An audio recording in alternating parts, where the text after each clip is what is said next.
early 2010s, I guess. I loved that show. And then he became the Rookie, and I never watched the Rookie. I remember the Rookie. But I just saw the ads. I only know the Rookie from the commercials, and it was always be like, Nathan Fillion is the Rookie. And I was like, that looks dumb.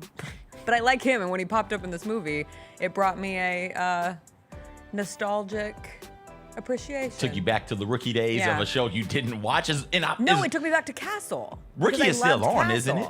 I don't know. I think Rookie is still on. That's crazy. I think he was in a soap opera, if I remember correctly, because I think my mom knew him from a soap opera. He has a soap opera aura about him. Yeah, I think he was on one of the ABC soaps. I think it was One Life to Live. Okay. R.I.P.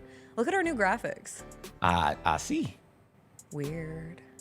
It's throwing me off because I'm not accustomed to that. Hard. It is. Change is tough. What was the song today?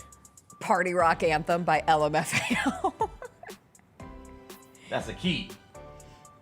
Party rock is in the house tonight. Everybody just have a good time.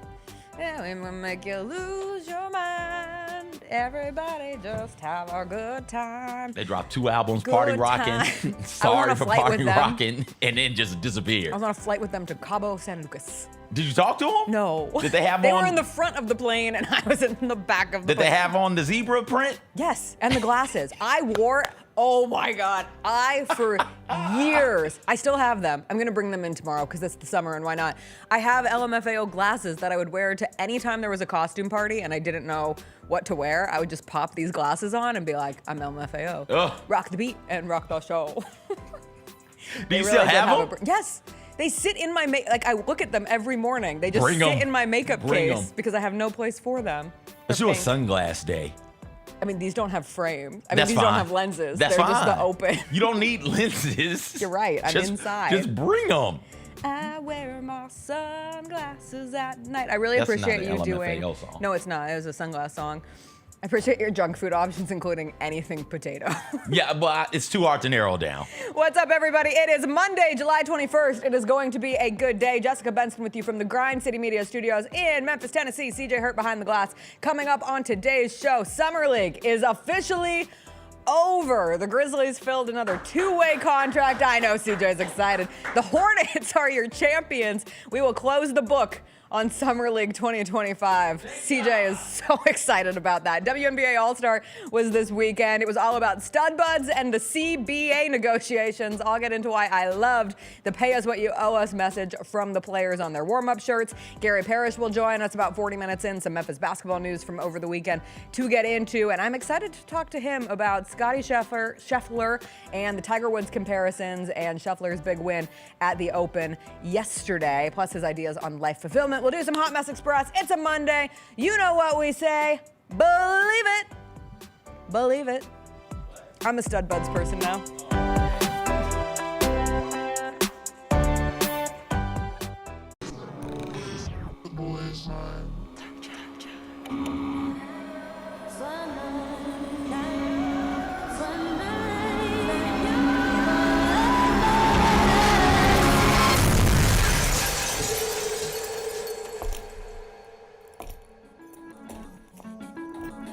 You ready?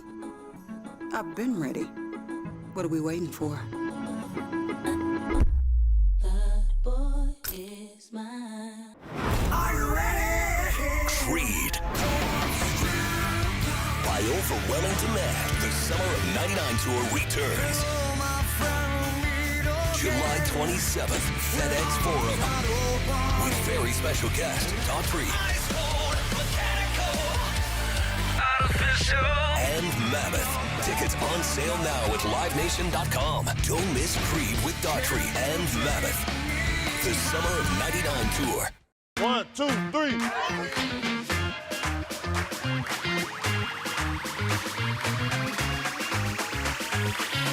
3. Ready, go.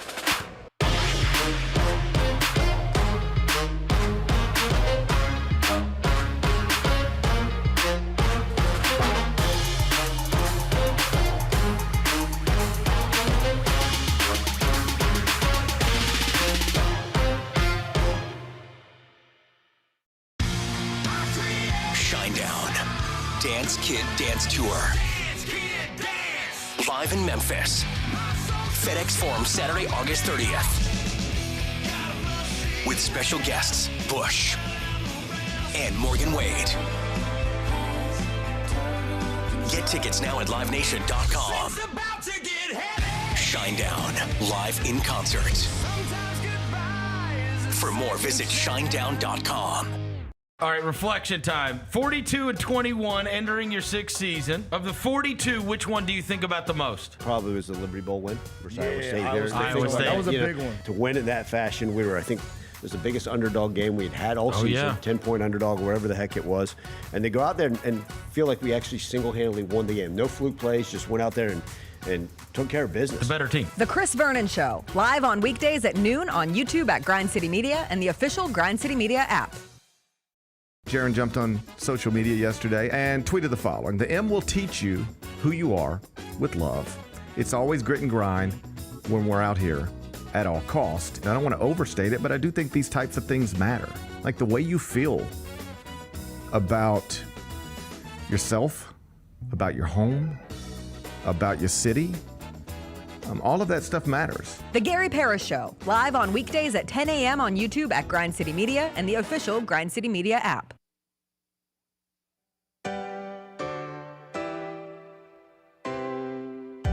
Feels great to feel the sunshine. Gotta own the day like it's all mine. Just got paid in his own time. Been working hard, I've been on the grind. I deserve this feeling, having my way. I've been on this healing.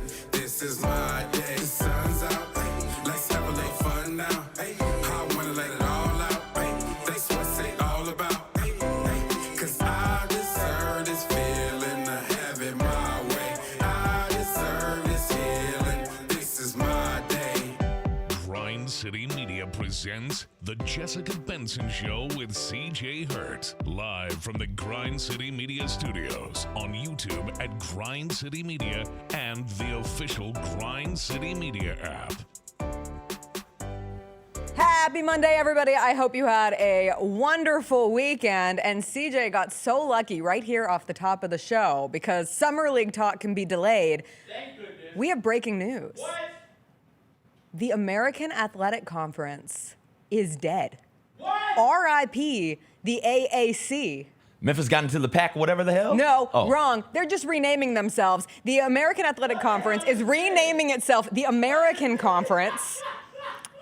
And they come with a new mascot, and his name is Soar the Eagle. What? Soar the Eagle. I've got so many questions. Born in the USA. So many questions.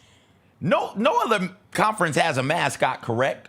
So I have not been aware of conference mascots. where the hell does Soar go for sporting events? Can Soar be in multiple places at once? Like if Soar is He's an eagle, so yeah. So well, He if can soar. If Soar is at East Carolina, Charlotte, for instance, does Soar then have to leave at like the first quarter to make the appearance at, I don't know, South Florida versus UTEP? Or will Soar be at both games simultaneously at one time? Throw that back Soar up is also. omnipresent. I don't know if you noticed Oh. this. I have an interesting thing that comes to mind. What? Your conference mascot is a football player? Is there going to be a Soar basketball version? Or are we just it's the American, baby. It's football and everything else comes behind it. Is it? It is. It.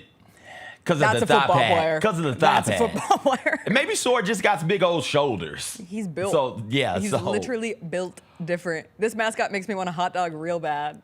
Oh. This is the most patriotic mascot I ever did see. And apple pie. Give me a slice of apple pie. Soar doesn't. What do eagles do? Call, screech. Soar doesn't do that. What Soar sound does an eagle make? Soar opens his mouth and I'm proud to be American starts playing. Like that's immediately the beak. Lee The beak Greenwood opens. himself. The beak is lent closed. his voice. Beak is closed. It opens. Proud to be an American. The American. Proud to be the American. Where at least I'm still getting some of the money from the college football playoff. Oh no. It's a beautiful song. Oh no. What? Reports are out there. Oh no. Reports are out there. That there's a president who really likes this. He wants to call it the MAGA conference. Stop it. That's Get out of here. That's what this is. I'm sorry, the whole point of this is we're getting away from an acronym, which I do think is an interesting. I don't hate that they're changing it from the American Athletic Conference. That's a lot of words. It can just be the American. That makes it very to the point. But we as a society do love acronyms. The SEC, I guess the Big 10 and the Big 12 are not. The ACC. There you go. Come on now. The MAC. The WAC. RIP. The Pac-12. Come on. The SWAC. There we go. The MEAC. There we go. Get the black people in there. Yeah, go that's ahead. inclusive. Hashtag ally. Hashtag. Anyway, Soar. I wish that I was a consultant sometimes because somebody was paid a ton of money to come up with Soar the Eagle, and I feel like I could have done that. If you said, hey, make us a football playing looking or just really buff animal that represents the American Conference, drop the conference. I guess they're also just calling themselves the American Conference. They're just dropping the athletic. They're just America, baby. I could have come up with Soar. I would have been like, give me an eagle and pop some muscles on that thing, and we'll call it good. Do we need to have like a legit post-show like work session to give all of these conferences new mascots?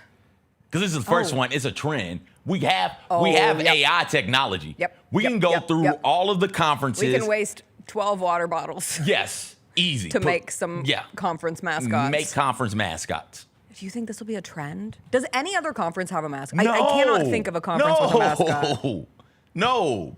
No, gosh, no. Mm-hmm. I should call my dad right now and ask if he ever thought about having a mascot for a conference. I'm surprised he hadn't texted yet. I'm checking my phone. I'm on commish watch. Commish. He had a busy golf weekend. He might be sleeping in. Oh, okay. As an ex-commissioner, that's the life you live. One of the many days we need him. He's not here. Carl! Commish! Darnell, I'm coming down. We're gonna much like we did a couple years ago with the we did the hustle mascot, Grizzlies mascot. We made actual AI versions of ourselves and everybody here with GCM. We're gonna do the same thing with SEC mascot, Big 12 mascot. Why they did the mascot? If they had just done the conference name change, I wouldn't have even led with it in today's show. But I saw Soar pop up on. I guess that's no publicity is bad publicity, and we're talking about the American and Soar. And that's also a terrible name. Sore loser. Oh. Sore. Hammy. So like. Fill in the blank. Sore. Sore whatever. Feet. Listen. Somebody's going to lose a game, and they're going to lose it to an out-of-conference team, and they're going to throw Soar in the headline some damn where. Yeah. Sorry for I'm Canadian LMFAO. All right, that paused 10 minutes of NBA Summer League conversation. Can we CJ, keep talking because about I feel like if I were to ask CJ to have a genuine conversation about the final game of Grizzlies Summer League, his head might literally explode live on air, which would make for great content. To be fair, my own husband absolutely groaned when I said, Grizzlies Clippers are on ESPNU in 10 minutes. I need to turn it on at least to watch the very beginning. And actually, his first reaction was, they're still playing Summer League? Why? And I said, you know what? Actually, that's a fair question. That is a fair question to be asked. As the Grizzlies and the Clippers were the final consolation game, so not playing for a championship. The championship game was at 9 p.m. last night. And congratulations. Sorry, well, 9 p.m. Central Time, 10 p.m. Eastern Time. Because 7 p.m. Pacific time. 3-2. 2. 2. Okay. Vegas is Pacific. Okay. So it was 7. Like I said originally. God, you have me out here doubting my math. But congratulations, big congratulations in order for the Charlotte Hornets, who won their first ever NBA Summer League title. Hang the banner. I saw somebody say if any franchise deserves to actually hang a banner for a Summer League championship, it just might be the Hornets, because you just got to grasp on to any success that you might have. Con Knipple, your Summer League MVP. We will never forget Con Knipple's 2025 Summer League. And just like we'll never forget that the Hornets won the 2025 Summer League championship. I can remember who won the 2024 Summer League championship. The Miami Heat, because they beat the Grizzlies. That's the only reason. It did make me reminisce on watching the Summer League championship game last year. No, it's all quite silly. And by the time we got to the game last night for the Grizzlies, very little things that you could legitimately take away from that game based on who was playing for the Grizzlies. You did have Javon Small score 17 points off the bench. He's been Summer League great. So I say that with the asterisk of Summer League ahead of it, but in terms of somebody who just looks comfortable playing basketball within this Grizzlies system, I think you could take genuine, positive traits from Javon Small's Summer League experience. Tyler Burton was the other big player last night. The Grizzlies don't have room for him on a two-way, or assumingly they don't have room for him on a two-way, being that Javon Small has one of those spots. We assume, you should never assume, but the assumption is that Jemai Mashak will have another one of them. And then the Grizzlies filled their third Summer League spot yesterday with one of the players on the Charlotte Hornets championship Summer League team. We're bringing a champion into the house. Yes, CJ. Third Summer League spot or two-way? Two-way, I'm sorry. Got you, okay. I'm just asking. At this point in Summer League, the only reason to watch Summer League was to figure out the eventual puzzle of who are going to be the Grizzlies' two-way players, and one of those questions was what was one of the bigs on the Grizzlies' Summer League team going to earn his way into a two-way contract, and the answer ends up being no. So it does not go to Armando Bacot. It does not go to Will Magnay. It does not go to Lawson Levering. They end up looking elsewhere, and they find PJ Hall, who played at Clemson in college. He played in this building a couple of times. That's where he had a huge dunk in the Clemson-Memphis game, and then he was back for the NCAA tournament when Clemson played here and won 2 games on the court at FedEx Forum. But he has been a really nice producer for the Hornets Summer League team that just won a championship without him because he signed his contract earlier in the day, so he had to remove himself from contention of a Summer League championship, which massive bummer, but he gets a two-way contract instead. And in my less than 12 hours of being a PJ Hall expert, because I popped up some PJ Hall tape and highlights to look at, he looks like a standard, this is their type Grizzlies big of the moment. There is some Jock Landell to his game. He is a traditional big. He's physical. He's 6'8", but he's 6'8", but plays bigger than his size. Feels like an odd thing to say, but he's a rebounder and he's a screener. Get a board, set a screen, rinse, wash, repeat, and that is the kind of player that you're getting in PJ Hall, and the hope would be that using him as one of the Grizzlies' two-way options next year, it gives you some depth with the front court, given that Zach Edey is likely going to miss the beginning of the season. We still don't know what the status of Jaren Jackson Jr. will be at the very beginning of the season, but this gives you a little bit of depth at that position to work with. He averaged a double-double in the G League. He played for the Nuggets G League team last season, and now he will play for the Grizzlies next year. So welcome, PJ Hall. Goodbye, Zion Poland. Zion Poland got waived as a part of this process, so he did not get a two-way contract, and that's why we're still sitting here just waiting for the official news of who that third two-way goes to. I would be shocked if it's not Jemai Mashak. I know there are some Mashak truthers out there who are still holding on to hope that perhaps Mashak ends up with a full roster spot with the Grizzlies, and I guess there is a universe. I never want to say never, but the most likely outcome is that he will be the third official two-way contract for the Grizzlies next season. Yeah, the Grizzlies, this has happened before with them. I think it's happened the opposite way, where the Grizzlies are depleted at the wing spot, depleted at the guard spot, and so they have to change their thoughts on who gets a two-way and who doesn't. I think that's what ended up happening to Kenny Lofton Jr., right? If I remember that situation correctly. Now it's the opposite. There's a bit of a lack of depth at the front court positions, particularly power forward, center. And so that means that unfortunately for, what's his name, Zion Pullum or whatever? Yes. Zion Pullum, come on. Pullum, okay, unfortunately for him. Most known for being misidentified as Jalen Wells twice on ESPN broadcasts. Unfortunately for him, it's just, hey, we've got to do this for we don't have the sake of the positional room roster. for you. We don't have positional room, sorry. Good luck to him, wish him all the best. I remember watching PJ at Clemson. That year, he and Clemson were really, really good. I remember thinking, oh, this is a nice college basketball player. I'm not sure what it is, what it translates to professionally, but he was somebody who was always in the right spot. He finished really, really well around the rim. If I remember correctly, he had a good 3-point shot as well. He was just somebody on the offensive end who always seemed to make the right play. And then defensively and hustle-wise, he was always there when they needed to get the ball back. Remember, we watched him here for the round of 64, round of 32 games, and he was one of the players that stood out. Let's see what translates now, because he's absolutely going to get opportunity. There's not a whole lot of depth in front of him to start the season, and let's see if he makes the most of his chance and maybe earns himself a spot, not a two-way spot, but a full roster spot come December or something like that. Some updates from former conference commissioner Carl David Benson. He said, this is hilarious. And also, CJ, UTEP isn't a member of the American. I can't keep up with these conferences. UTEP Are is they a member not? of the Mountain West. Duh. Come on. Sorry. Give some respect to the minors. Fine. North Texas versus He said, and South Florida. Have never heard of a conference mascot. And also note, Soar is the, quote, brand ambassador. Isn't a brand ambassador a mascot? A mascot? Tony the Tiger is the brand ambassador of for Frosted Flakes. Yes. Come on. Come on. You got it. You got it. I believe in you. Chester the Cheeto. Yeah. Is the brand who? Chester? Yes. The tiger?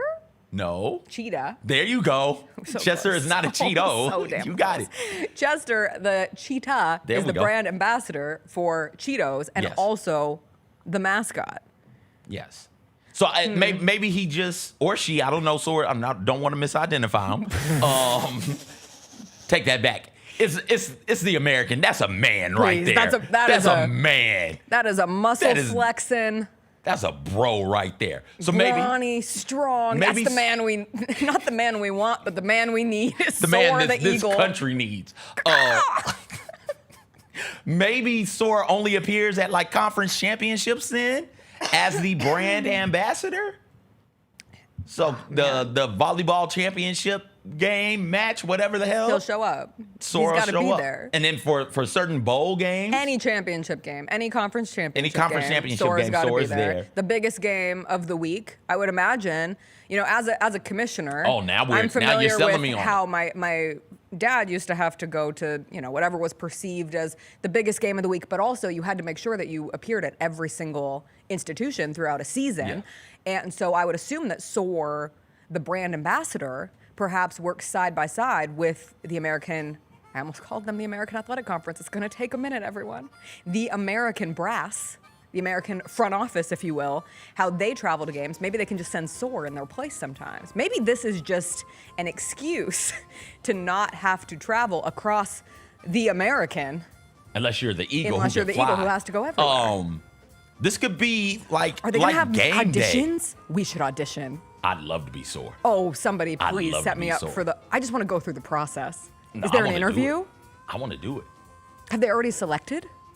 I mean, if they dropped it, you would think they've selected. Yeah, but you can't, there's no way Soar, they're making some poor intern be Soar, the brand ambassador. There is no way that full-time position for the American Conference includes you are the mascot. Being a mascot's a full-time job. Yes. I talk to Grizz all the time. So it's a really hard, arduous, time-consuming job because you have to make so many appearances. And Soar is going to be the most popular mascot in college, the most popular conference mascot / brand ambassador in college sports because he's the first. Is he the first? I know he's the only. I'm not sure if he's the first, though. We'll double check that. No one figure has it out. made, no one has ever made me Can you imagine? aware and familiar enough with history of conference mascots that I think of another one. If you're not driving, close your eyes. Okay. I want you to picture it. Okay. It's January. Cold. Memphis men's basketball is going to play host to a nationally ranked, East Carolina team. And it's like, hey, guess what game Soar is going to come to? You have to make these things more realistic. I have trouble visualizing things that can never happen. Guess what game Soar is going to be at this week? There's nationally ranked Tulane taking on nationally ranked North Texas over here. Okay. It'll be nationally ranked Memphis UAB. taking Always on make it Memphis UAB. nationally ranked UAB. So it's Tulane and North Texas over here. Both of them are ranked. Memphis and UAB, both of them over here are ranked. and soars. I see yes, him, it's four-ranked American team. Is that him by the pyramid? Is he flying over the pyramid? He just perches onto the pyramid and stands with an American flag. I have to, during this break, make a graphic of Soar perched on the pyramid. Yes. We got to take a break. I got to get this done. We'll come back. WNBA All-Star Weekend happened over the weekend in Indianapolis. A couple big takeaways, stud buds, the CBA negotiations that had everybody in a tizzy yesterday. We'll get into all that from the WNBA on the other side.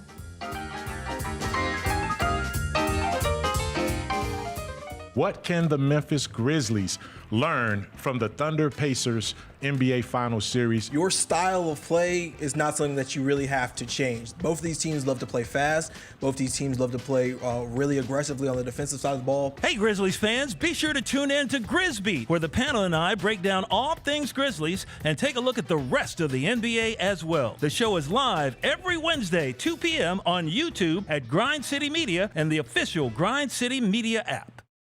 Have you always dreamed of entertaining on the biggest stage in Memphis? The Claw Crew is looking for members to join their team for the 2025-2026 season. Claw Crew members are hardworking, high-energy entertainers who assist Grizzlies home games by hyping up the crowd and much more. Not only do they support the Grizzlies on home games, but also promote in Memphis and across the Mid-South. Open auditions are Saturday, August 9th at FedEx Forum. Visit grizzlies.com/auditions for more information and to register today.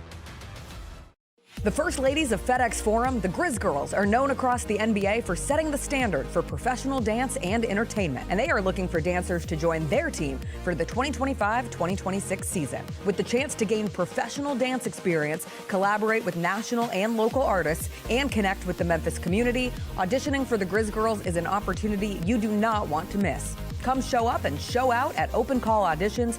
Visit grizzlies.com/auditions now for more information. Kroger shoppers and Grizz fans, one exclusive last-minute discounted ticket deals takes it straight to you during the Grizzlies 2024-2025 season. Sign up with the new Kroger Buzzer Beater deal. Fans can sign up by texting Grizz to 636-479 or visit your local Kroger store in the Delta Division and scan the QR code. By signing up, you agree to receive recurring automated promotional and personalized marketing text messages from the Memphis Grizzlies. Consent is not a condition of any purchase. Message frequency varies. Message and data rates may apply. The FedEx St. Jude Championship at TPC Southwind, first of the 3 playoff events. Watch me take flight. It's a different sight when you take it to this height. And you notice, we them boys stepping to the wars, ready to give me my awards. I got them starstruck. I got nothing to lose, so I'm letting it loose. I ain't paying my dues. I got them starstruck. You get to the main event. And you hear the crowd. There's some rumblings in the crowd. Here we go. They say, "We want truth." I love how John Cena said when they were chanting, "We want truth." You can't handle the truth. There you go. I loved it. He tasted me off, boom. Takes the mask off, boom. And it's our freaking truth. God, man, he cost John Cena the match. Tune in to Grind City Wrestling weekly on the Grind City Media app and on the Grind City Media YouTube channel. There are futures for Aaron Judge possibly hitting 400. Hitting 400 at the All-Star break, plus 600. Oh, wow. To have a 400 batting average in the regular season, plus 3,800. To win the Triple Crown is only plus 145. I don't think he's going to hit 400 for the season. I don't either. I that would be ridiculous. Yes, ridiculous. The Odds Couple, live at 2 p.m. on YouTube at Grind City Media and the official Grind City Media app.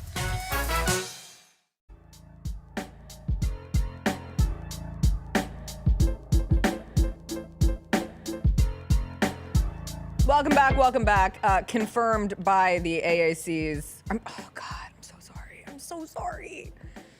I just stopped saying Power 6. God. Just kidding. I never said Power 6. What? Why'd you give me that look? Oh, because remember P6? I forgot. Do you remember when the Memphis Express were a P6. thing? R.I.P. Memphis Express, and they would play at the R.I.P. Liberty Bowl, now Simmons Bank Liberty Stadium, and they had the oh God, why can't I think of the name? The line designators for the games, and they said P6 on them. Oh, They had like yeah. American on Yeah, one yeah, side yeah. and P6 on the other. I always wonder what happened to those. Anyway, the American says that Soar is indeed the first collegiate conference to unveil both a live and animated character to represent its brand. So we do have glass ceiling breakers over here in the mascot space. I appreciate it. Let's move on. I could riff on this for days, but I do want to talk about WNBA All-Star Weekend because I did not watch the game, as I said that I probably wouldn't watch the game on Friday. I feel like I was not really effective in how I explained why I wasn't going to watch the actual WNBA All-Star game, and I spent way too much time this weekend like in my feelings mad at myself that I made it seem like the only reason I wasn't watching the actual All-Star game itself was because Caitlin Clark is hurt and wasn't going to play in it, when in reality, I just don't waste my time with All-Star games anymore. Like, I did not watch the MLB All-Star game last week.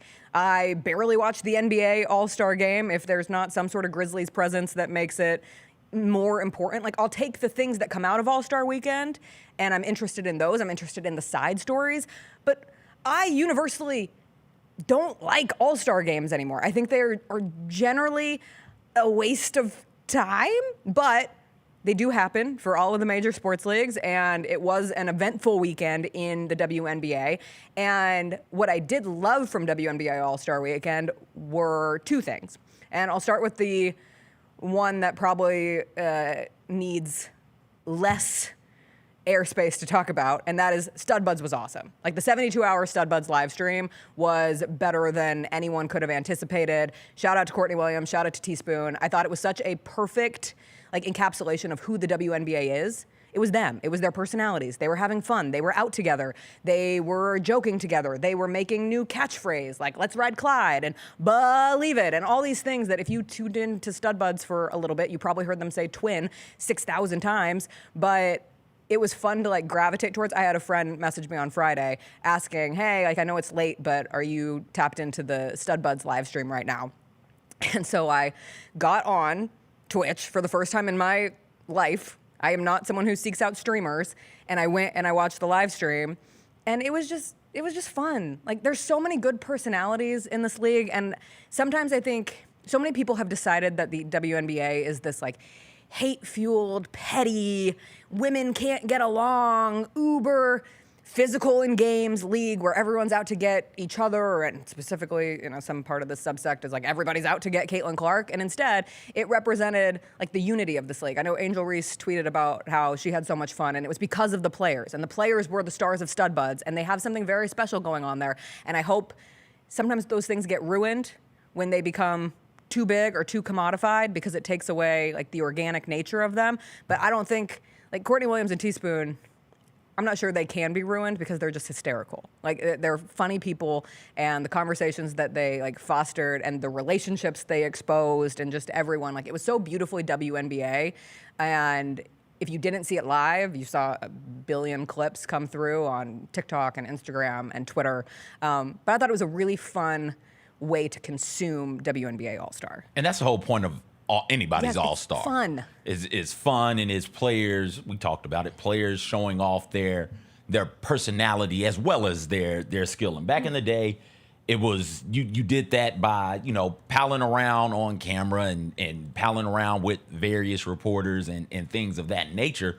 Well, now the way that the media landscape is set up, players can just do it themselves. Yeah. And I think this was a big win for that type of player, and that type of player who's got bigger than life personality, that's really, really fun to be around, and just doing stuff, not really doing anything, not trying to be clickbaity or not trying to have the hottest of hot takes about their peers. No, we're just out here kicking it. We're out here hanging out.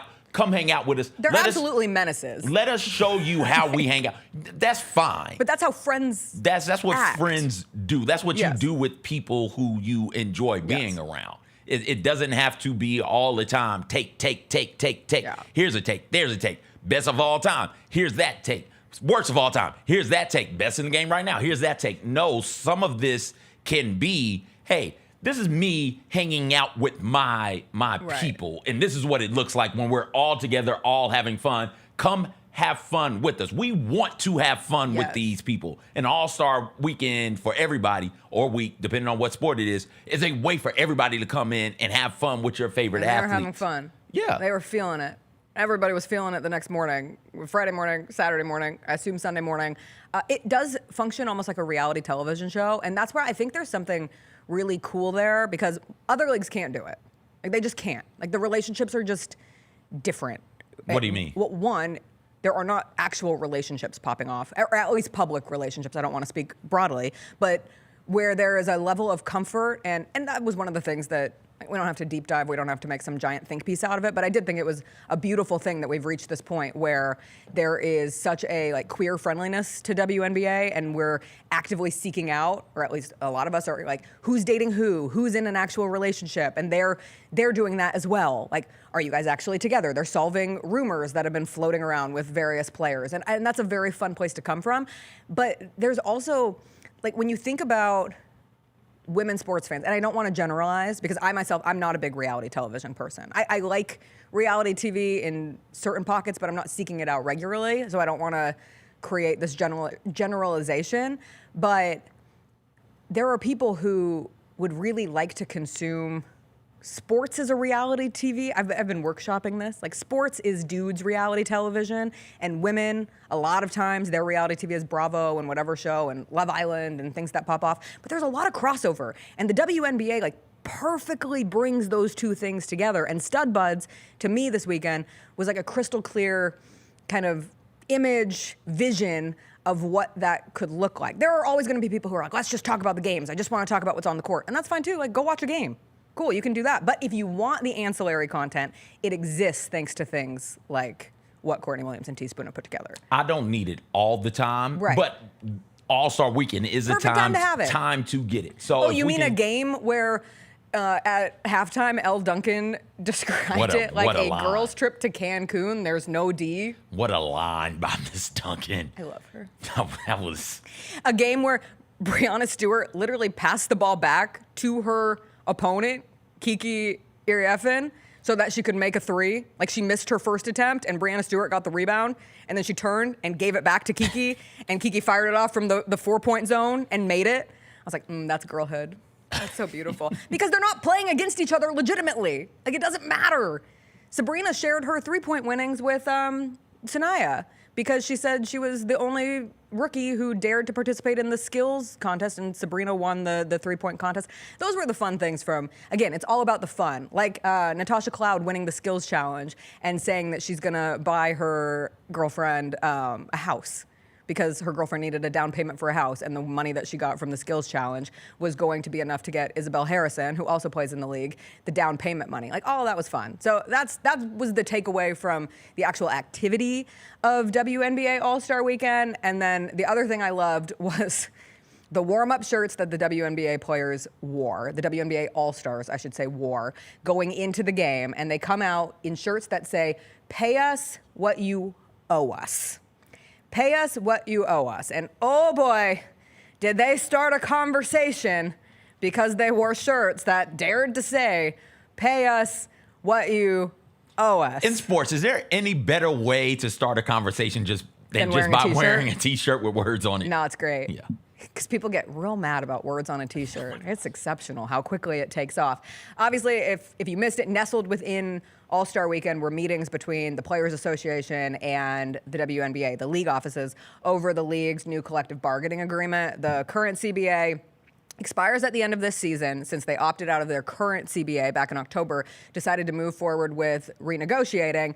And there was this huge meeting on Thursday with 40 players represented, which was the most like player representation that they've ever had at one of these meetings. And Breanna Stewart called the meeting a missed opportunity. Words like fluff were used, and the WNBA PA, the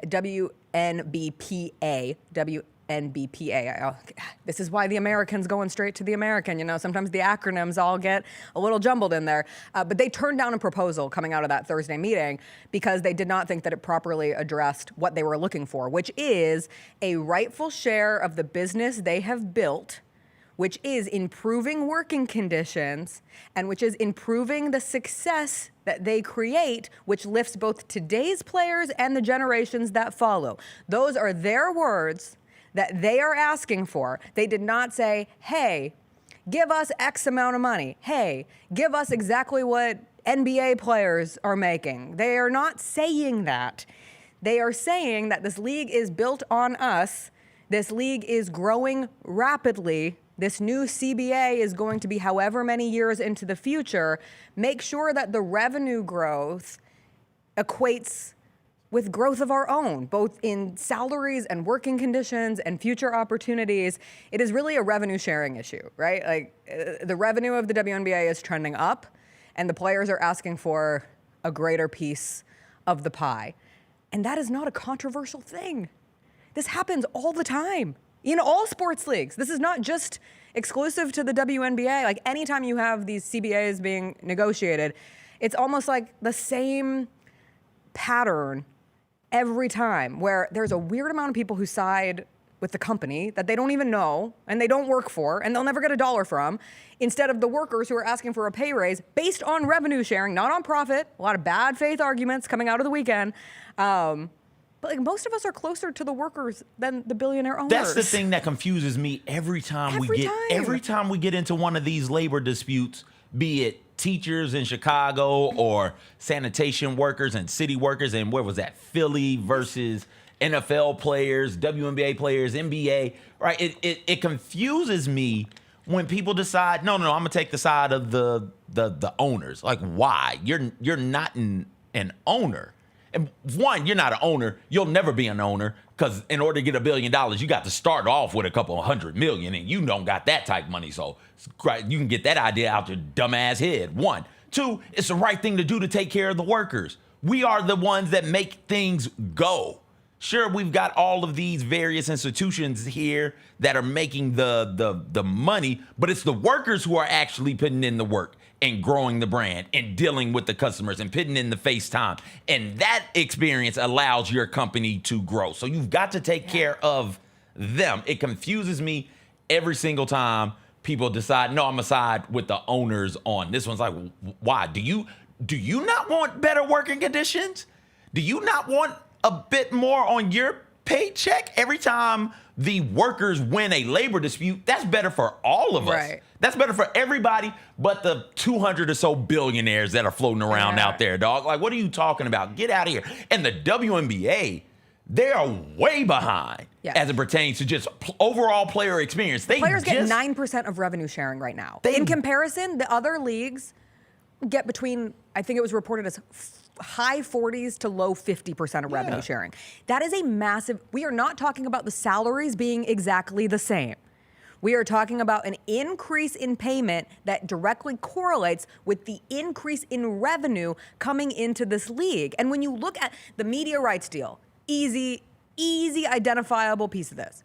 They are going to be making over $200 million a year in their media rights deal. A media rights deal that previously was around $50 million a year. It is a $2.2 billion deal over 10 years. But when you look at the year to year, you can break that down into a little over $200 million a year. You have that. You have the cost of expansion teams in this league. This is going to be an 18-team league by 2030. Right now, it's a 13-team league. These expansion teams, the ownership people or groups that are having to come in and bid for a team, it costs over $200 million. Does that represent a failing, no profit, money losing, money leaking forever league? No. Like, this is something that is growing rapidly. And, you know, a piece of it is the Caitlin Clark tsunami effect of it all. But I had some people arguing with me, like, well, Caitlin Clark's the only one who deserves money. What do you make of the Golden State Valkyries in year one who have sold out 11 home games to start their franchise? They're not playing Caitlin Clark every single game. They are selling out an 18,000-seat arena. What do you make of the New York Liberty, who won a championship last year, who their owners sold shares earlier this year at $450 million valuation, which was a record. They also aren't playing Caitlin Clark every single game, right? It's one thing to acknowledge that Caitlin Clark is a superstar, a true superstar. Yes, absolutely, 1,000% true. But don't act like everybody else is out here small potato in this thing. Don't act like everybody else out here is doing nothing to help uplift and continue to grow the game. And it's not just the revenue thing. They just stopped flying charter last year. Like, come on, if they're flying charter to games, I can't imagine what the rest of the facilities are like for WNBA players right now. We're still talking about a league that is a professional sports league over here where off season, everybody's got to pick up a second job. Yes. Everybody's got to go overseas to play unrivaled. Paying players more money than WNBA teams here. The locally. Russians are paying They're letting the more Russians money. beat you. Come do we on, need man. to frame it that way? We just fought a whole Cold War about this. And the WNBA right now, like the players have more leverage than they've ever had because they do have other professional options. Like Unrivaled has been a terrific start to a new league. And they had news over the weekend. They have like every big named college basketball player signed up for their little NIL connection to Unrivaled. Like what Nafisa Collier and Brianna Stewart have created is truly incredible. But when it comes to like this CBA, I just want people, if they can remember one thing, we have this conversation all the time when workers are asking for more money, and it usually goes like the workers ask for more money. The owners say, gee, there isn't enough money to give these workers what they want. And then it usually will include some kind of forced narrative fed through media that this business, or this league in this case, is not profitable enough to give the wages every time. And right now you have the added layer, because I don't want to pretend like this is unique, but you do have the added layer of the misogyny that comes baked into conversations around the WNBA. And some of the things that were said over, shameful. These are people who like to lead with, I love women, I have a sister. I love women. I want to protect women's sports. Do you? Because there's professionals who are in a league that is showing significant growth, and if your first reaction is, I don't think they deserve more money, how dare they say they owe? A lot of people took issue with the word owe. Miss me with that. WNBA is the perfect concoction of all of the bigotry. Racism, sexism, homophobia-ism. That's not the right word. Homophobia, good try. Homophobia. All right, here we go. You're We trying. really should put an ism. God, the English language makes it so difficult. If I I should was just have learning isms. English and I was learning about the isms, I would think that homophobia-ism would be that, not just homophobia. But anyway, they all come It would together be collectively in the W. Homophobism. Not homophobia-ism. You're putting a double suffix on there. It only needs one suffix. You're right. Yeah. Thank you, You're English wel- teacher CJ. Listen, you're welcome. Shout out to the 3 Anyway, I years want of one of Latin those I took. shirts. Which one? Pay us what you owe us. They're fun. They're so smart. Yeah. It all drives conversation. That's what this is all about. What's the homie from the Sparks? Kelsey Plum. Plum said, hey, just for the record, nobody on our team knew about it. Yes, and people got so... Was it the smartest thing in the world for her to say? No. I thought she was joking. So did I. I took it as a joke. I was like, oh, okay. My- She just doesn't want to get in My trouble. mom called me and was like, what's the beef Kelsey Plum has with Caitlin Clark? I was like, what are you talking about? Here we go. I And didn't know. sure I'm enough, sorry. it I had didn't- turned I into didn't- the I didn't know presentation it of went Kelsey that way. Plum's comments got I didn't know taken it as a... went that way. They were all hungover. They were having fun. Everybody was having fun. Do you not watch Stud Buds? You would know. At some point, they woke them up on Saturday morning and they were like, we got a meeting to go to. And those girls were like getting risen from your barracks. Like, I can't go to a meeting. We never even mentioned Kathy on the Stud Buds live stream dancing to Nuck If You Buck. Oh, turn up. And the people who were like, I hope they remember she's not their friend. Also, one last commissioner reminder. Yes, Kathy is the commissioner of the WNBA. Yes, she is the forward-facing person of these negotiations. She works for the owners. The owners don't work for her. She works for the owners. Every commissioner in sport, Roger Goodell, the reason he has such longevity with the NFL is he is a punching bag for all of the things that come through so that the owners are protected. That's who he answers to. That is essentially his board. The same thing goes for the W. And Kathy was getting down. And then the players turned around and were like, pay us. She was like, a pizza party perhaps? Would you like a pizza party? How about a cake once a month for all of the one cake. birthdays? One cake for everybody's birthday once a month. All right, we got to take a break. We got to get to Gary Parrish. He will join us on the other side. We'll talk to him a little bit about Is the that American. real? Shut up. That's not real, That's Jacob. not real. Jacob, is that real? That cannot be real. That's There is the a basketball version? So they've got different versions of Soar. No. Holy hell. Oh, no. Let's get it, Soar. We have to talk to Gary about this breaking news. This is incredible stuff. All right, we'll be right back on the other side.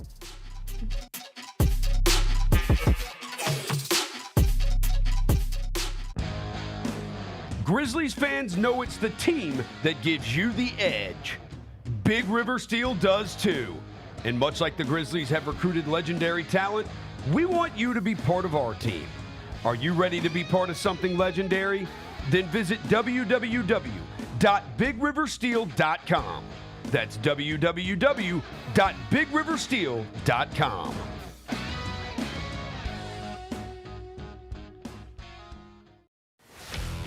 Let's face it, there's a lot of trash talk in basketball, but the great teams let their performance do the talking. Like Ford F-150 with Pro Power on board, a class-exclusive industry-first feature that turns your truck into a mobile generator and leaves the competition speechless. Ford F-150, official truck of the Grizzlies. Greatness starts here at your Mid-South Ford dealer. Class is full-size pickups under 8,500 pounds, GVWR. Kroger shoppers and Grizz fans, want exclusive last-minute discounted ticket deals texted straight to you during the Grizzlies 2024-2025 season? Sign up with the new Kroger Buzzer Beater deal. Fans can sign up by texting Grizz to 636-479 or visit your local Kroger store in the Delta Division and scan the QR code. By signing up, you agree to receive recurring automated promotional and personalized marketing text messages from the Memphis Grizzlies. Consent is not a condition of any purchase. Message frequency varies. Message and data rates may apply. Sonic Radio. Welcome back to Sonic RNDIO. That spells radio with me, the CIO. This just in, the new Sonic $1.99 menu lets you build a crave-worthy meal for just $1.99 an item. Whether that's a creamy shake, crispy tots, or a quarter-pound double cheeseburger. This just out. Ostriches. They're mean, not very cute, and in my opinion, way too big for a bird. Don't miss the Sonic Fun 99 menu. 5 items, always $1.99. Live free, eat Sonic. Tax not included. See menu for details. These are the Jordan 1, the crystals. These are the shoe that retails for $1,000. Oh, extra crystals. So if your crystals fall off, if your crystals fall off, actually these are the black crystals because they have. So the shoe has black crystals on there as well too. So you get an extra package of black crystals. The Sneak Fest Show, live Tuesdays at 2 p.m. on Grind City Media on X, YouTube, and the official Grind City Media mobile app. There are futures for Aaron Judge possibly hitting 400. Hitting 400 at the All-Star break, plus 600. Oh, wow. To have a 400 batting average in the regular season, plus 3,800. To win the Triple Crown is only plus 145. I don't think he's going to hit 400 for the season. I don't either. I that would be ridiculous. Yes, ridiculous. The Odds Couple, live at 2 p.m. on YouTube at Grind City Media and the official Grind City Media app. It's time for our Pick Six, Mike. 6 classics that we're most looking forward to in the 2025 football season. Las Vegas, obviously, that's the Grambling State University, Jackson State University clash. They're taking 2 iconic HBCU brands going to an NFL stadium in Las Vegas. Get all of your HBCU sports and culture news by tuning in to HBCU Huddle with CJ Hurt and Mike Wallace. New episodes drop every Thursday on grindcitymedia.com, YouTube, and Spotify.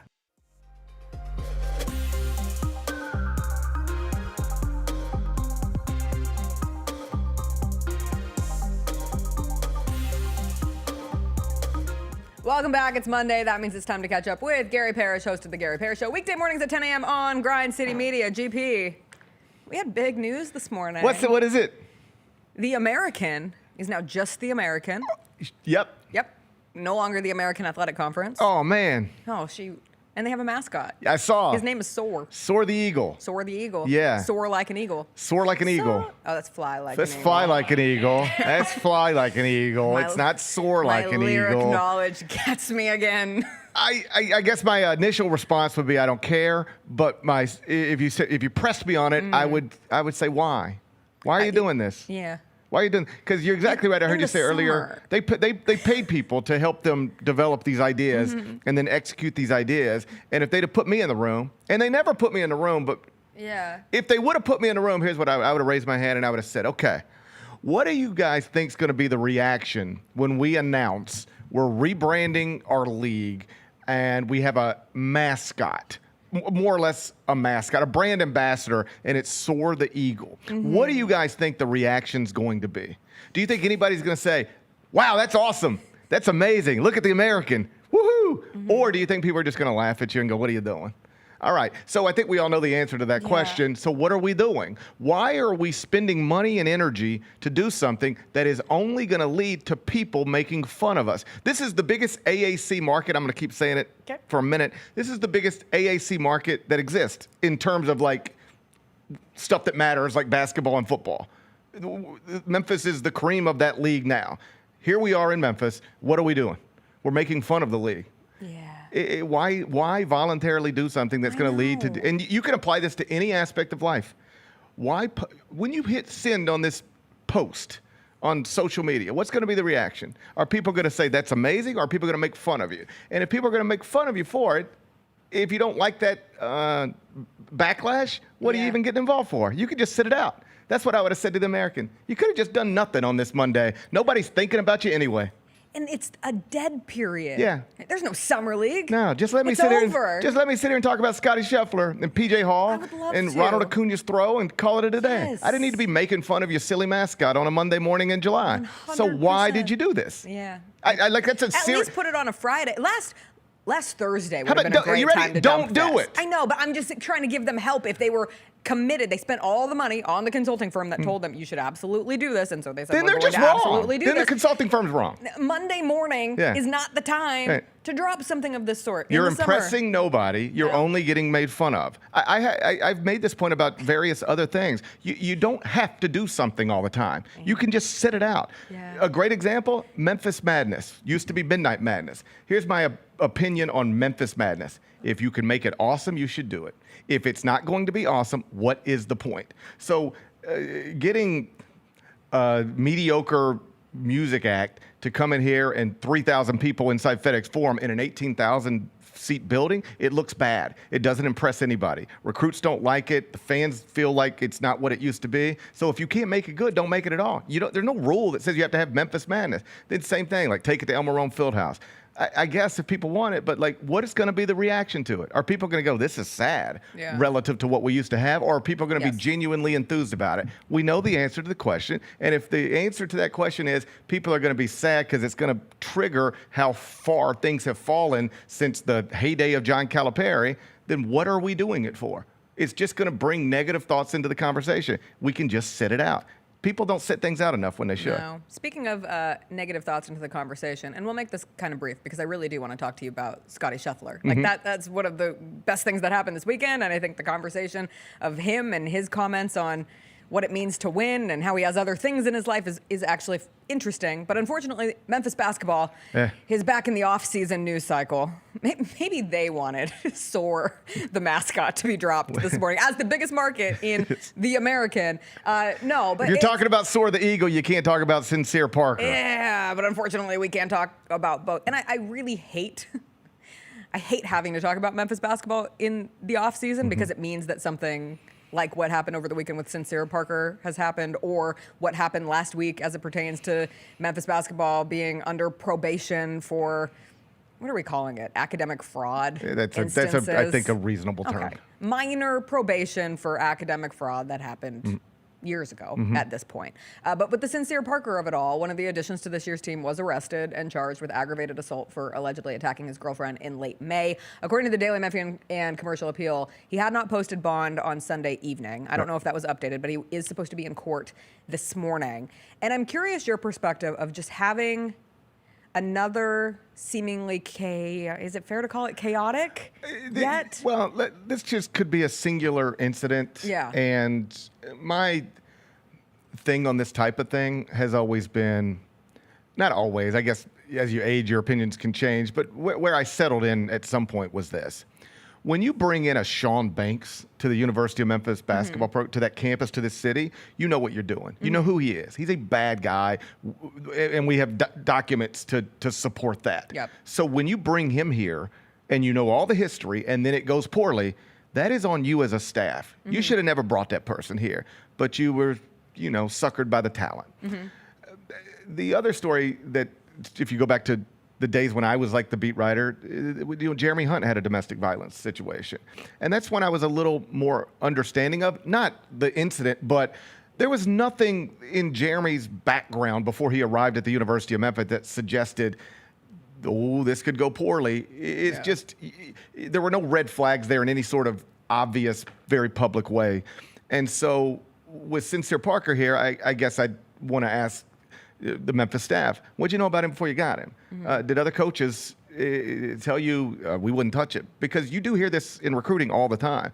There's a young man who's a 5-star high school basketball player right now. I just watched him at Peach Jam last week. I can't tell you how many coaches say I wouldn't take him. Like he's very, very talented. And the types of programs that would recruit this kid under normal circumstances just say, no, not getting involved with it. It'll just be a mess that I don't want my hands on that. And so what's the story with this young man? I don't know. But if there were red flags there and you brought him here anyway and now it blows up on you, well then, that's a reflection of at least a questionable decision. I'm willing to wait and see. Either way, it's not good. It's a second negative headline connected to the basketball program inside of a week. I mean, I can show you my phone. I got the text messages. As soon as it pops, I got college basketball coaches. GP, what's going on? Next one. It's always something, isn't it? Like, this is the perception of things. And we'll see where all of this stuff goes, but what I'm about to tell you is now true. Memphis has brought in 2 basketball players, 2 transfers in this class, who have been accused of assaulting a woman. Aaron Bradshaw was accused of something serious at Ohio State. He was removed from participation for a minute. Ultimately, he was never charged. It's important to note that. But there was an allegation there that seemed credible enough, viewed as credible enough to report.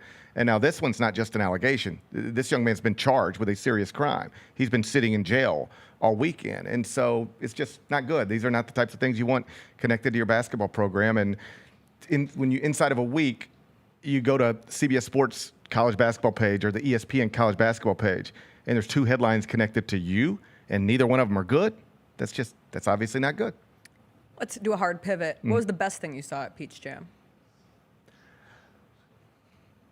Honestly, it's just seeing people. Okay. I don't really care about the games. Okay. I need to put my eyes on the best players in the country just so I can circle back to these moments. Like AJ DeBance is about to be a freshman at BYU. Yes. He might be the number 1 pick in the next draft. You might see me on TV 50 times over the next year. Saying when I saw him. I saw him after his freshman year of high school. So I was down at Peach Jam after his freshman year of high school, and he and you just got that little. It's a nugget that you can hold on to. It sounds like, this ball guy on TV, he knows ball. Yeah, he knows ball. That's all it is. So you go there so you can have those little things. I remember the first time I saw this guy. I remember the first time I saw this guy. But more than that, it's just you end up in a restaurant with somebody that you haven't talked to in a while, and you have that nice conversation. You end up in the airport.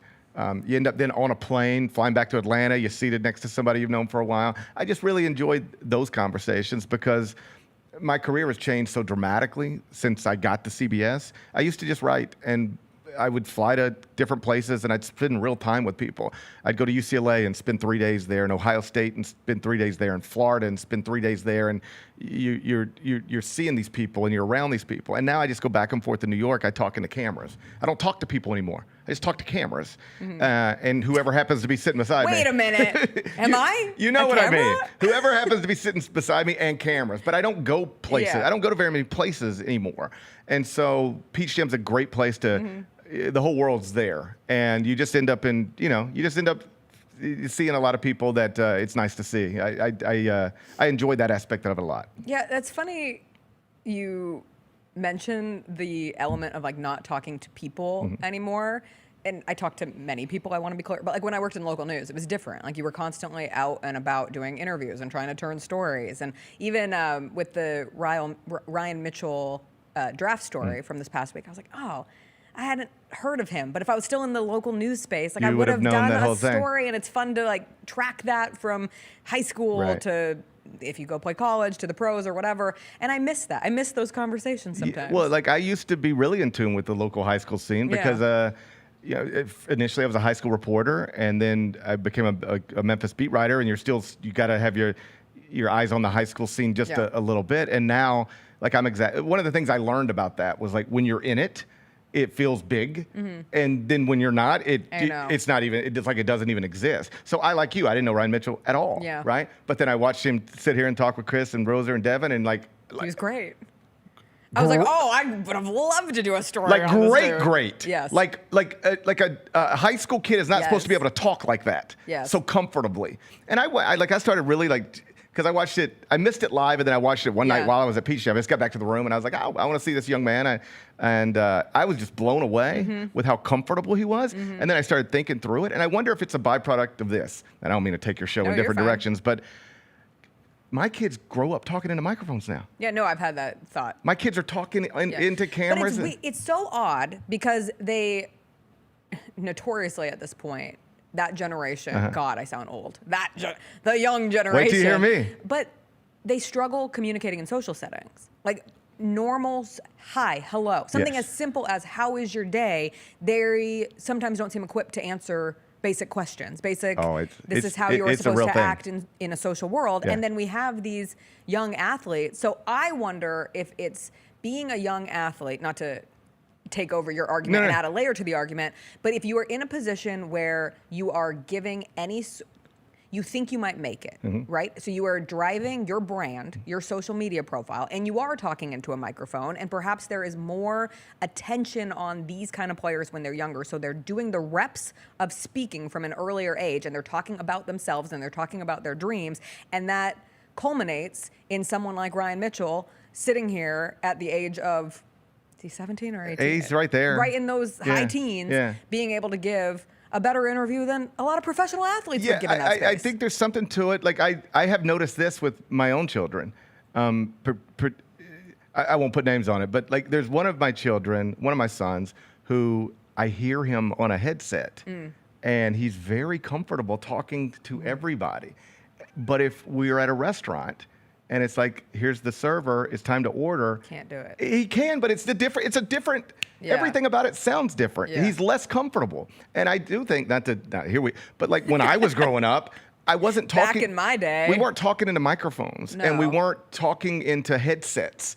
If I wanted to play video games with my friend, you got to come over, and I'll take this controller, and you take that controller, and we'll look at the same TV, and we'll play. Well, now, I mean, this is a real thing. My middle guy had 2 friends spend a night last night, and they're all sitting in the room, but they got iPads. Yeah. Each of them, their own, and they're all on their own little thing, and they're all hanging out, but like through the computer. Yeah. And so I think they get more comfortable with screens and mics and cameras and stuff because they're just growing up with them in ways that I didn't. But then the flip side is I think the not so great stuff, which is if I wanted to talk to my friends when I was a kid, I had to dial somebody's phone that rang in their house. Yes. And mom or dad was probably going to answer it. And I had to say, hey, Miss Davis, is Danielle around? Yeah. And if I wanted to, and then I had to have that conversation. And if I wanted to go pick up somebody, I couldn't just text and say, if you wanted to order Chinese food. Everything had to, you had to talk to people and address people and look people in the eyes. I say Chinese food because that's the only food that you would order. Chinese food and pizza. Yeah. You didn't order all this other stuff. Anything else. No. But like, if I wanted to come to your house and pick you up because we're going to the movies or something, I got to knock on your door. I got to see your mom. I got to see your dad. I got to walk inside of Now it's just like, hey, I'm in the driveway, or hey, I'm down the street, or hey, I'm going to drop a pin. It's just like the whole world's just different now, and I think there's some great sides of it, and then not so great as well. Great segue into the whole world's different, but there are different individuals within that whole world because I think Scottie Scheffler is one of the different people, and he won at the Open over the weekend, and I do love me some numerology, and people were quick to jump on the very cool historical stat that started to circulate that Tiger Woods won his first major at the Masters in 1997 and then got his 4th major win at the 2000 Open, which was 1,197 days apart, and Scottie got his first major win at the 2022 Masters, his 4th major win at the 2025 Open, and it was 1,197 days apart. Are we watching the next Tiger Woods? I don't know that there will ever be a next Tiger Woods. I think he's at least forcing the conversation to be had, which I think is even one of the guys on the broadcast this weekend said, I never thought I would see some. I'm paraphrasing, but essentially, I never thought I would see someone who would make me think maybe I'm seeing the next Tiger Woods. And I should take back what I just said because that sounds stupid. Of course, we will see there will be somebody. But he won't be the same. There will be somebody at golf better than Tiger Woods someday. But culturally, I don't think there will ever be another Tiger Woods. Somebody who made that impact in all of the ways that he made that impact, and still does on some level. So I don't know if Scottie Scheffler can do that, like make that kind of impact. In fact, I do know. I know he can't. Yes. But are we watching the greatest golfer we've seen since Tiger? And are we watching somebody right now who is on a Tiger Woods-like run? Yes. We are watching something truly special right now. This is not supposed to happen in golf. He is so much better than everybody else he's playing with. And keep in mind, the people he's playing with every weekend or every time he puts a tee in the ground, collectively, it's a much better group of golfers than Tiger Woods ever had to deal with. So this is historically great. And I think you can maybe argue, that nobody is as dominant in their sport right now than Scottie Scheffler is in his sport right now. We've seen this with Tiger. We've seen it with Serena. And Scottie Scheffler, he's in that conversation right now, undeniably. He talked earlier this week about how there is more to life than winning and how championships are fleeting. And he followed it up after he won yesterday, I thought, with a really nice follow-up answer to a question, essentially saying, like, having success in life or golf or work is not what fulfills the greatest desires of your heart. That does not mean that it does not matter to him, because some people took it the far other direction, a very like nihilistic approach of nothing matters, we're all going to die, what are we doing this for? But no, it was, of course, winning the Open matters. Of course, winning major championships matters in my sport, in my passion, but I have a family. I have my son, and Nike, per usual, of course, hot on the trigger with a great ad with him and his son following the win yesterday that comes out where it says, "You've already won." Why can't I read that? But another major never hurt. I don't want to get it wrong because I saw it and I said, that's beautiful. Right. And it's an advertisement, so that's how it's supposed to make you feel. And it did. But I do think there's this notion of like your career should not define you, which is a very easy thing to say. And with a lot of professional athletes, we talk about them all the time and the win culture and ring culture. And even with Damian Lillard deciding to go back to Portland last week and like what that represents for, is he ever going to win a ring? Is he punting for happiness and moving to a place where he cares and his family is? And I just think it's a very odd, it's an odd forced conversation now, and odd in the sense that we don't have it enough, in my opinion. But now Scottie Scheffler, the best golfer in the world right now, is someone who is open about the fact that there is more to life than being at the top of your profession, at the top of your craft. Yeah, and he tried to make a very nuanced point, and it just got lost in there for a lot of people. What he was trying to say last week in advance of the Open was more or less just an offshoot of money can't buy you happiness. These things can't buy you happiness. This success can't buy you happiness. There has to be more there. Because if there's not, when this stuff goes away, you're going to be real empty. And he seems to be, if not the best, certainly one of the best at really understanding that in a pretty incredible way at a young age. I thought Jordan Spieth was great talking about this yesterday. I don't know if you saw this, but he talked for like 4 minutes specifically about just Scottie Scheffler in a way that I could almost see him at times feeling like, why am I sitting up here talking about this guy like this? But he was just really good. And he said, more or less, the thing you have to understand about Scottie is like he's different. Like he's not trying to be Tiger Woods. He's not trying to change the game. And even Scottie said last week, he's like, I'm not trying to inspire people to play golf. I think that's not what motivates me. He more or less said, I love this, but there are other things in life that are more important to me. And if those things ever started to suffer because of this, I would give this up. I might be the best in the world at this, but I would drop it if I felt like I needed to for other aspects of my life. And that's an amazing place to get. I don't think most of us ever get there. No. But he's already there. And like Jordan Spieth said, just you have to understand, like when the golf stuff's over for him, he ain't just gonna be hanging around golf clubs. Yes. You know, he doesn't want to go out and do all this sponsorship stuff that the rest of us do. Most of us do. I am Jordan Spieth basically talking. I am committed to being all things I can be in my golf career. And that's why I'm shaking hands over here and doing, pro-am stuff over here. And Scottie's just not like that. He doesn't care about it in the ways that a lot of the other people with that kind of talent would be trying to be the most famous next Tiger Woods they could be. And for him, it does not matter to him. Yeah, I was literally having a real life conversation with a friend who's in a pretty high, great job position. And they were like, I just am feeling, is this it? Like, I'm in my mid 30s and I'm at what I would have viewed as a top spot in my profession.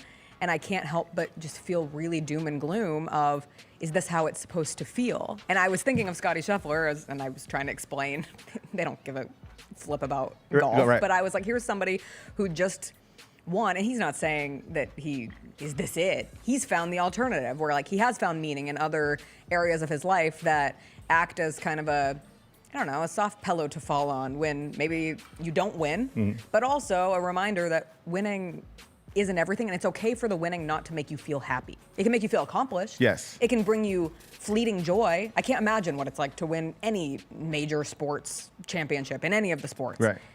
But I've always wondered how long the feeling lasts before like your internal monologue kicks back in, or you sit in a space like, what next? Right. Like that's a hard thing. I think for most people who strive at that level and who accomplish things at that level, it is very fleeting. Yeah. That's at least my experience talking to these people. It's like you spend your whole life. I mean, Dan Hurley won back-to-back national championships, and then he'll tell you that the things that still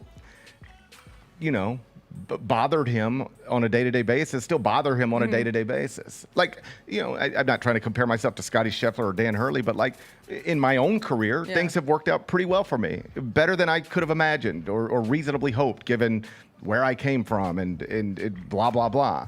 And yet, every day, am I just sitting around feeling like the most successful version of myself ever? No, like I will tell you this, whether I'm 23 years old, like looking up at my whole career, wondering where to go, or sitting here right now, the things I still feel on a day-to-day basis, they're still there. Yeah. Just or maybe different versions of it. But the idea that, I guess, this is what you can set your goals professionally, accomplish all these things, get the paychecks, get the houses and the cars and all this stuff, but like that stuff's not going to change. Yeah. The stuff that bothers you is not going to go away, and the stuff that I don't know, like. I understood Scottie Scheffler, what he said last week made sense to me. Me too. I really appreciated it. Yeah. And sometimes in this little capitalistic whirlwind that we all live in, you don't get that kind of perspective. So I thought did it was great. appreciate it. GP, you're great. Ah. Thanks for being here. Do you go on your vacation later today? Later tomorrow morning. Oh, because you were here today for me. I'm not going to miss your show. I know. And your own show, but mostly. My whole family wanted to leave on Monday, and I said I can't do that to that's Jessica. so sweet. I can't do that to Jessica. I got to be there for her at 8:40. I had missed yours 3 weeks in a row. That's right. Hey, we don't have to hold ourselves to the same standard. okay. I hold myself to my own standard. You can hold yourself to whatever standard you want. Thank you. But you changed your whole family vacation That's right. just to be here this morning. So thank you. That's I appreciate right. it. You are welcome. It was illuminating. On behalf of the Parrish family, you are welcome. Please tell your children I'm so sorry. Oh, no. They forgive you. Oh, thank God. Yes. Enjoy the water slides. All right, we'll take a quick break. We'll come back. We'll do Hot Mess Express when we come back and get into the rest of our Monday.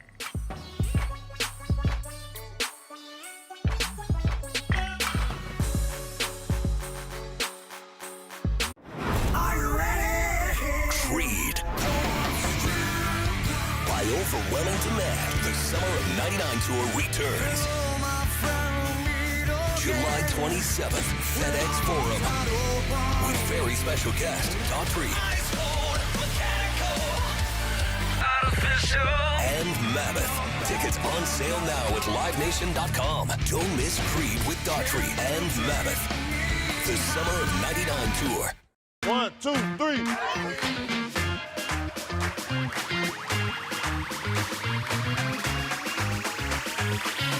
Ready, go.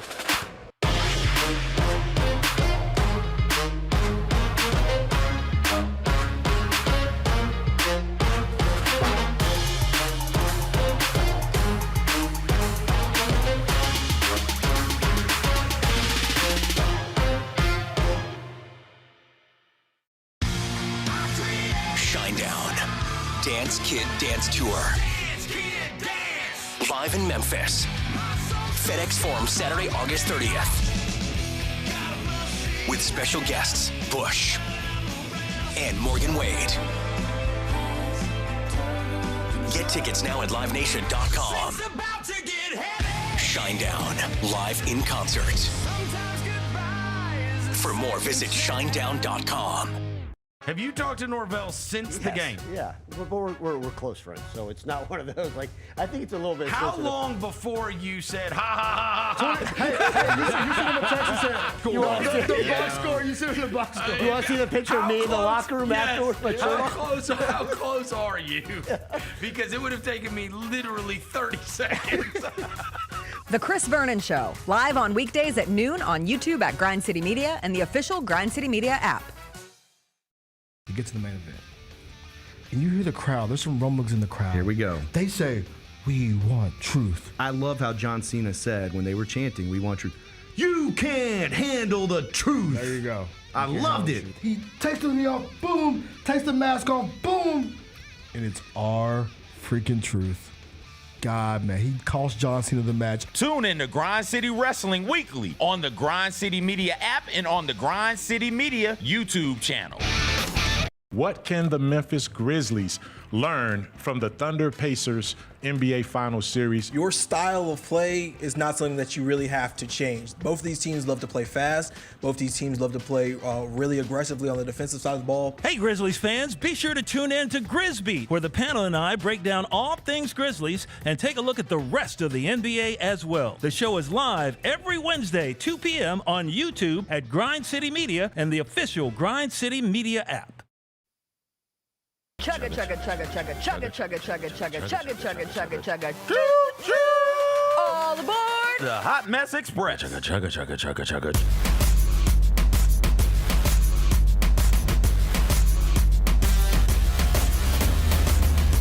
Welcome back, welcome back. Other Jacob is in shambles because Will Levis will undergo surgery on his throwing shoulder, ending his 2025 season for the Titans. And maybe he's not in shambles, because that means it's Cam Ward time. It has to mean it's Cam Ward time, right? There's no other option for the Titans, Jacob? Speak in my ear. I mean, yeah, who else would it? It was already Cam Ward time. Yeah, it was Cam Ward time. But then we could have at least pretended to have the quarterback battle. Yeah, okay. We saw Will Levis play. We knew what time it was. Meme time. We know what time it is. Wish him a speedy recovery. Maybe getting another year to just sit and digest the game mentally. Do him a bit of good. Don't want anybody to lose out on a position battle, even though it wasn't a position battle. Don't want you to lose out on it because of injuries. Also, this will be Will Levis's third year in the NFL. So it's also the last year of his contract, third year in the NFL. We've seen recently players who struggled early in their careers find success once they get to the right team. Thinking about Sam Darnold Not being immediately. asked too much. Right. So maybe the next go round, You want to Will know Levis will be a bit better. random quarterback that popped into my peripherals when I was in Salt Lake City for Summer League? Who? Zach Wilson. He was in a commercial that ran, and he popped up on the screen, and I go, that's a quarterback. Why can't I think of who that is? And then it hit me. It's Zach Wilson because he's from. He played at BYU. I think he's from that area too. I think he is. But anyway, he's just killing it with a massive ad for something. I don't know what it is. I don't watch commercials. Where's but he I saw now? Zach Wilson. He was with the Broncos. Was he? And he's now with the Dolphins. Okay. Yeah, he was with the Broncos. He was in the Broncos quarterback room last year. Okay. Until we decided our Lord and Savior Bo Nix was the real deal. Now he's with the Dolphins. Okay. Let's do some Hot Mess Express, starting with some sports stories from the weekend. Following up on a conversation we had Friday, we got into the whole NFL collusion story, Pablo Torre and Mike Florio's excellent journalism that led to the NFLPA executive director Lloyd Howell stepping down. We also got more tidbits on the Lloyd Howell situation, courtesy of ESPN on Friday, where they reported that he expensed 2 trips to a strip club under the Players Union. It's Magic City. The man just wanted wings. Who among us hasn't turned in a food receipt from a strip club on an expense report? Me, because those wings are way too. Maybe the prices have come down, but You pandemic. expense it. I don't have that much money to expense. To begin with? To start with. You They put it wanted on like the credit card. They wanted like $40 for 10 wings. I don't got Exactly. that type of money. The last time we went to Magic City, we did drive-through post-pandemic. Yeah, we drove through. You would text your order, sit in the Magic City parking lot. They were shooting a music video outside, and they delivered us our wings to the car, and they were like $40 for 10 wings. It was insane. No, I can't. In good conscience, I can't have my employer paying $40 for 10 wings. That's against my principalities. I get so nervous with expense reports, partially because local news was crazy. Like, if you expense something on a local news expense report, they would go through with like a fine-tooth comb. You could not have anything. You couldn't buy Listerine because they would think you were drinking it as alcohol. Like, no alcohol allowed whatsoever. So that's when I learned, like, if you were having a glass of wine at dinner, you have that on a separate check because you're going to be responsible for that, and then you put your dinner on the check that you're ultimately going to expense. But I can't imagine the audacity of throwing a strip club on an expense report. But like, this isn't tip drill. You don't just swipe the card in a booty cheek. So what are you expensing on the Food, expense alcohol. report? Okay, so I'm assuming it wasn't an itemized receipt. That would be my assumption. But what if it was? But what if it was? Then you're an idiot. Then you're an absolute Can you pay idiot. for lap dances with a card? No. I didn't know. I don't think so. I'm just asking. Unless times have changed. Have we gone digital I have been a with married this? woman. Not that if you're married, you can go to strip still clubs, go. whatever. Don't be weird about strip clubs. Gentlemen's ballets, excuse me. The But back in gentleman's my day, you could Going to not the ballet. swipe the card. You had to bring the cash or get the cash out of the ATM. There you go. That Bow. feels objectifying in new ways. It's nothing new about it. They were doing it in the early 2000s during tip drill. But physically doing it, I don't think you should try it unless you see Unless you're someone Nelly. else do it. Unless you're Nelly you're and Nelly. you got money to blow should like probably that. not I do do want to it. know what he expensed though. Me Because too. are you expensing, if you're expensing drinks, it's like, okay, why are you expensing drinks? What business is this that is being conducted at this gentleman's ballet? Because you can't be doing a whole lot of talking while the ballerinas are pirouetting I'm and honestly whatnot. a little disappointed that Pablo Torre didn't have a further breakdown Of this. this? They've done such good work, but the fact that ESPN got the little note that he missed went it. to a strip club, He missed it. Pablo would have found the detail, and still could. There's more to come because last night JC Tretter, who was serving as the chief strategy officer, who was previously the president of the NFLPA, and Pablo Torre and Mike Florio had gone into the notion that JC Tretter was trying to set himself up to one day be the executive director of the NFLPA. He has stepped down, and he did a lengthy interview with CBS where he was trying to clear up the, quote, mistruths about his tenure and that he never actually wanted the executive director role. But basically, the Tretter piece of Torre's investigation came from another NFLPA arbitration ruling from this year that involved the NFL winning a grievance over fake injuries, where JC Tretter made comments that led NFL players to think that they should fake injuries as a part of contract negotiations, and that arbitration settlement declared those comments to be a violation of the CBA. And now he's out. So we'll see. Oh, the other part over the weekend was he was in the running to be the new executive director. Like, he was one of the top 2 candidates. So they're in a bit of a pickle over there at the NFLPA, a bit of a hot mess express, one would say, coming out of the weekend. I was going to talk about the President Donald Trump threatening the Washington Commanders, but after all of the talk of Soar and the American, we'll save that for another day. I really want to talk to CJ about this Japanese beer bottle that was created. Kenji Abe created the concept of a beer bottle with a rounded bottom so that you could put it into the sand at the beach. And immediately, put it into people other saw areas. this and said, please don't, emergency rooms are full. There were actual ER doctors over the weekend coming on Twitter, coming on TikTok, coming on Instagram, being like, hey, how about we don't? Because people cannot be trusted At all. with things. Because people just have curiosity, you know? Next thing you know. Curiosity, is you're that what in we're there. calling it? Yeah. And you know what they say? Curiosity killed the cat Well, and led you to the emergency room with something that Satisfaction they brought don't it want. back. And it's glass. Don't mess with glass. listen, man, Come this on. is Make good choices. You're asking people to do morbid things with their buttholes. Can I read you the description of it, though? Please. Drinking beer while gazing at the sea is special. However, bringing a table to the sandy beach is challenging, and it's difficult to find a flat surface to place your bottle of beer.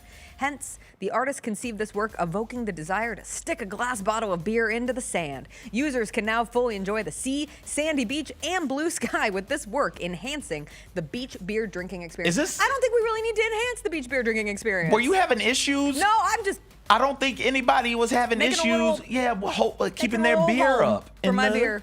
Because the sand moves, and you can dig the hole around Got my it. toes in the water, ass in the sand, cold beer in my hand. Got wet going where? Ass in the sand? Okay, all right. Isn't that the lyric? Come on. Listen, because you're saying ass in that beer bottle, and I was just making sure that the right thing is going the right place. That's all. It is, thank All God. right.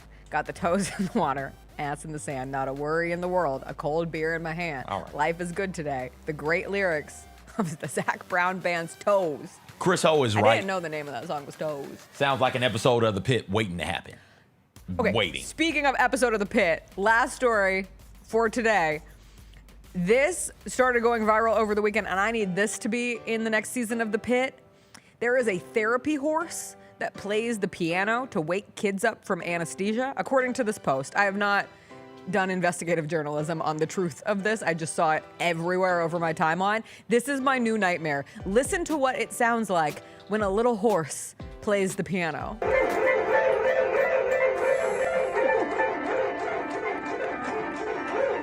If I am waking up from anesthesia and this is happening, I am convinced that I have died and gone to hell. I want nothing to do with that, but I think it would be a great episode of The Pit. Somebody should do something with the new beer bottle. They have to go under anesthesia to have it removed, and they wake up to the horse doing that because you were so stupid to do that with the beer bottle. That should be used as a punishment. The horse playing the piano should be used as a punishment for people who ended up doing dumb things that led them to the emergency room. That is all. Thanks for joining us on this beautiful day. It's a Monday. It's the beginning of the week. We have no NBA Summer League left. CJ is thrilled for this development. Gosh. We have no NBA Summer League left. The WNBA is back tomorrow? Okay. That's insane. Well, they got a break. They got a break. They were on a 72-hour live stream. These girls were working. Working girls. Melanie Griffith. Come on. Let them go put their toes in the water. Ass in the sand. Cold beer in the hand. All right, we'll see y'all tomorrow. Have a good day. Bye.